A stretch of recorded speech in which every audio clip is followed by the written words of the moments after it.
విపస్సన అనేది ancient meditation technique. 2500 సంవత్సరాల క్రితం గౌతమ బుద్ధ కనిపెట్టాడు. మన థాట్స్ని, ఎమోషన్స్ని మనం అబ్జర్వ్ చేయటం. మనకి చాలా విపස්සన సెంటర్స్ ఉన్నాయి. పచ్చని చెట్లతో, ఒక పాజిటివ్ ఎన్విరాన్మెంట్తో ఉంటాయి. చుట్టూ ఎత్తైన గోడలు ఉంటాయి.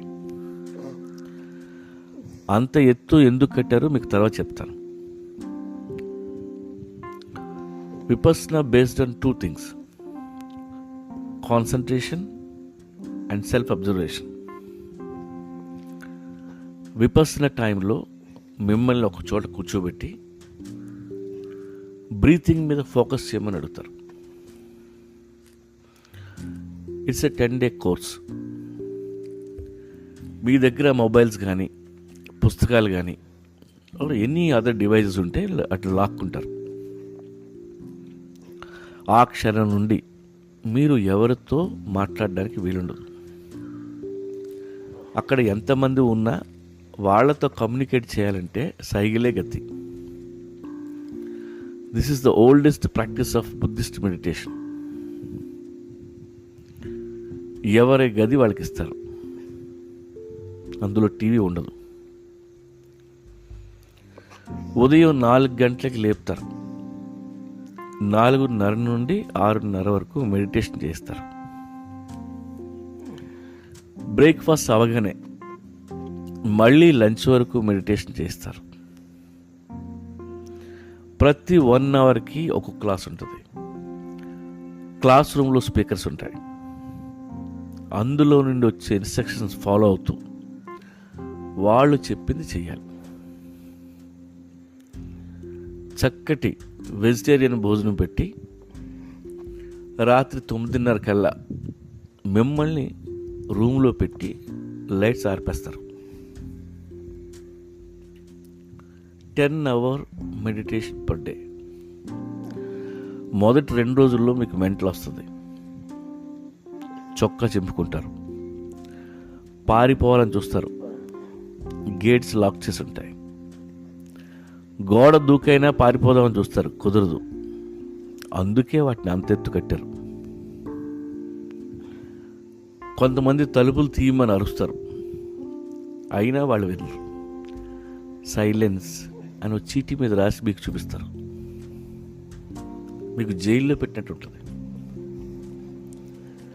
కానీ 3 రోజు నుండి మీకు మెల్లగా అలవాటు అయిపోతుంది. ఆ తర్వాత మెడిటేషన్లో కూర్చుంటే మీ ఉచ్ఛ్వాస నిశ్వాసాలే కాదు, మీ ఒంట్లో నరాల్లో ప్రవహించే రక్తం శబ్దం కూడా మీకు వినిపిస్తుంది. ఎప్పుడూ మనం వినని నేచర్లో ఉన్న సౌండ్స్ మనకు వినిపిస్తాయి. చిన్న చిన్న కీటకాలు మీకు వినబడుతుంటాయి. రోజు లొడ వాగే అలవాటు ఉన్న వాళ్ళం మనం. సడన్గా మనలో ఆ నాన్సెన్స్ తగ్గుద్ది. మాట్లాడడం మానేస్తే ఎన్ని దరిద్రాలు తగ్గుతాయో మీకు అర్థమవుద్ది. మీలో డిప్రెషన్ తగ్గుద్ది, యాంగ్జైటీ తగ్గుద్ది, ప్రశాంతత అలవాటు అవుతుంది. అదో అద్భుతమైన అనుభవం. అది 10 రోజుల తర్వాత మీ వస్తువులు, బట్టలు మీకు ఇచ్చేస్తూ అక్కడ ఉన్న టీచర్ మీకు థ్యాంక్ యూ అని చెప్తుంది. ఎన్నో రోజుల తర్వాత మీరు విన్న మొదటి మాట అది. ఆ ఒక్క మాట వినగానే గ్రాటిట్యూడ్తో మీ కళ్ళంటి నీళ్ళు వస్తాయి. టీచర్కి థ్యాంక్స్ చెప్పి బయలుదేరుతారు. ఇంతకు ముందులా బయట ట్రాఫిక్ సౌండ్స్ వింటూ ఉంటే మీకు నచ్చదు. ఇన్నాళ్ళు ఎంత సౌండ్ పొల్యూషన్లో బతుకుతున్నామో అర్థమవుతుంది. ఆ రోజు నుండి మీరు అనవసరంగా ఏది మాట్లాడరు, అవసరమైందే మాట్లాడతారు. ఒక దైవత్వం ఫీల్ అవుతారు. ఇంటికి వచ్చినాక 10 గంటలు కాకపోయినా రోజు కనీసం గంటైనా మెడిటేషన్ చేద్దాం అనుకుంటారు. ఆ గంట కాస్త అరగంట అవుద్ది, మిగిలిన అరగంట కూడా మాయమైపోద్ది. ఆ తర్వాత మీకు బుద్ధుడు గుర్తుండడు, విపස්සన అసలు గుర్తుండదు, అన్నీ మర్చిపోతారు, జనజీవన స్రవంతిలో కలిసి సంకనాగిపోతారు, మళ్ళీ మామూలే.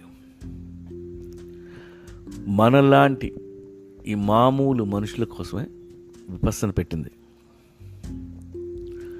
ఎన్నో వేల సంవత్సరాల నుండి ఈ విపස්සన సెంటర్స్ నడుపుతున్నారు.